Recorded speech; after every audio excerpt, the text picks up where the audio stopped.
Hello, this is now day 7 summary of what happened today. Um, Remember, this is now the end of the week. I have run so far 350 kilometers as I've started September 5, Saturday, Maasim to Jensen, Jensen to Malalag, Malalag to Santa Cruz, Santa Cruz to Davao, Davao to Tagum, Tagum to Moncayo, but I found out we ended up in Montevista because the last 5K of Tagum, instead of going straight, we went around the city because of the protocol of the mayor, who is a runner. And so instead of ending in Moncayo, we weren't able to reach Moncayo. We reached only up to Montevista.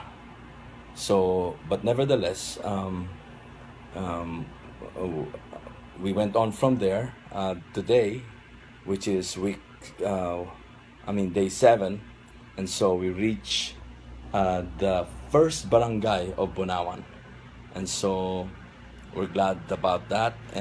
But there's a lot of variables that had happened. We can only plan plan our best, but be ready for a lot of situations, challenges along the way, and variables, that sometimes you can only fix when you're there.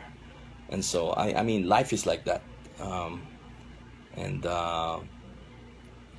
life is like a long journey, and sometimes you can make your plans as much as you want, but there are things that might happen as you move forward.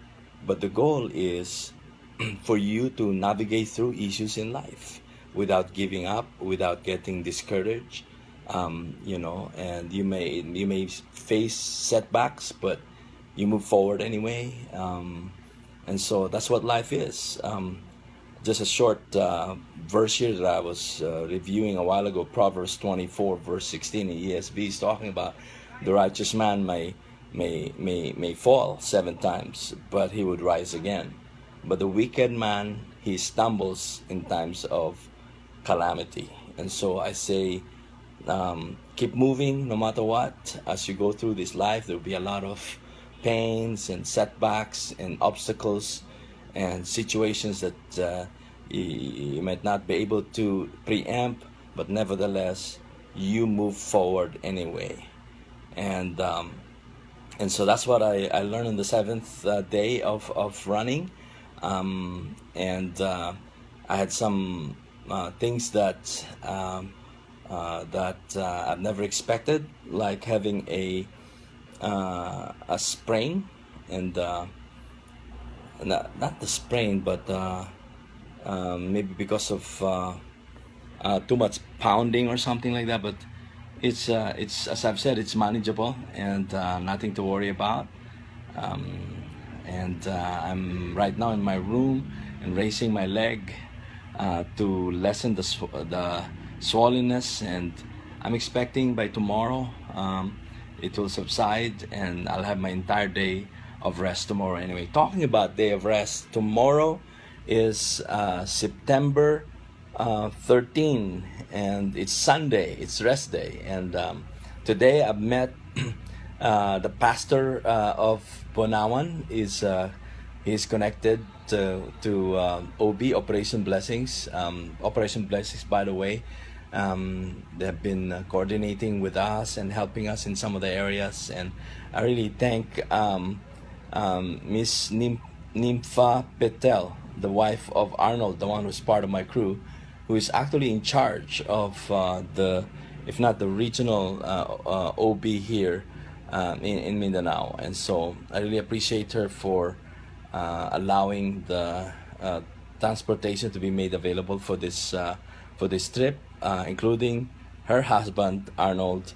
And I really thank these two, Arnold and Earl, for being there, light-spirited, very encouraging guys. And so and we made it. It's the longest, the slowest I mean, yeah, longest time spent in covering 50 kilometers, but it was uh, it was good. It was okay, and I want to especially thank the Moncayo Police Force.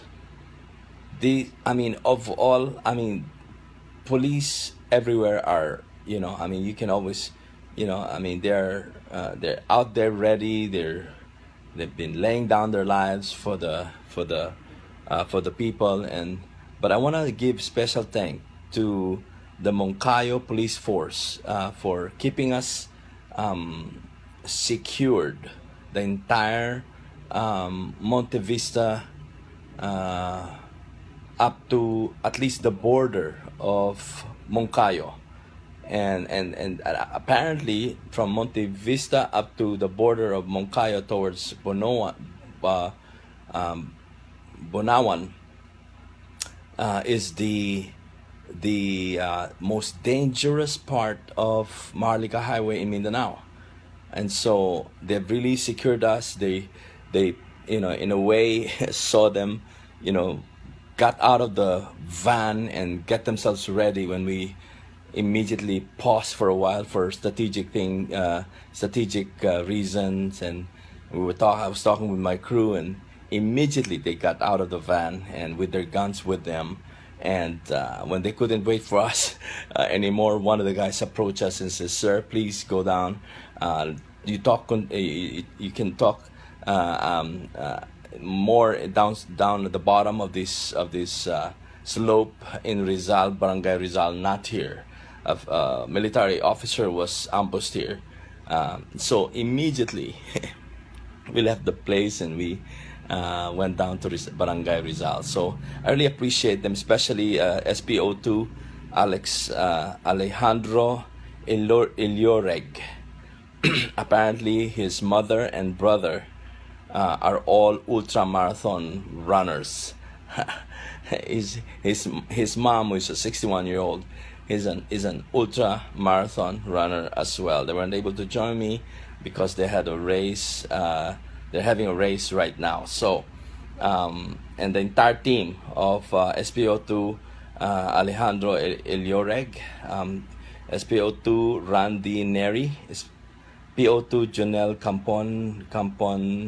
Campones, PO1 Rafael Palma, and PO1 John Fulvio Visto. And so I want to thank them for really helping us securing, and not from our place of where we stayed last night to the place where we started. They accompanied us. They were really very concerned about us, and so I really appreciate them for covering us as far as being our security today. As I've said, we are now in Bunawan. We are in a Free Methodist Church here in San Teodoro, Bunawan, Agusan del Sur. The pastor is Don Soma Linog, and he's inviting me to preach tomorrow at 10 a.m. And so I'm going to look at some of my sermons and believe God for a message for the church tomorrow. And so once again, keep supporting us with your prayers. I've been receiving a lot of PMs and personal text messages from different people. Some are from the States, some are former classmates in high school, inquiring. Some are people who would want to join along Maharlika Highway, asking for a schedule when we're gonna pass by. But as they ask, I kind of check their Facebook. I want to make sure that they're really people interested in running, not bringing harm to us. All right. So once again, thank you for your support.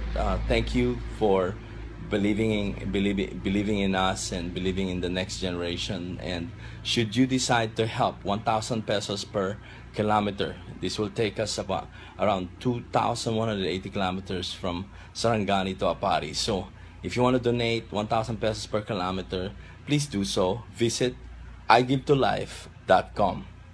All right. I'll see you Monday.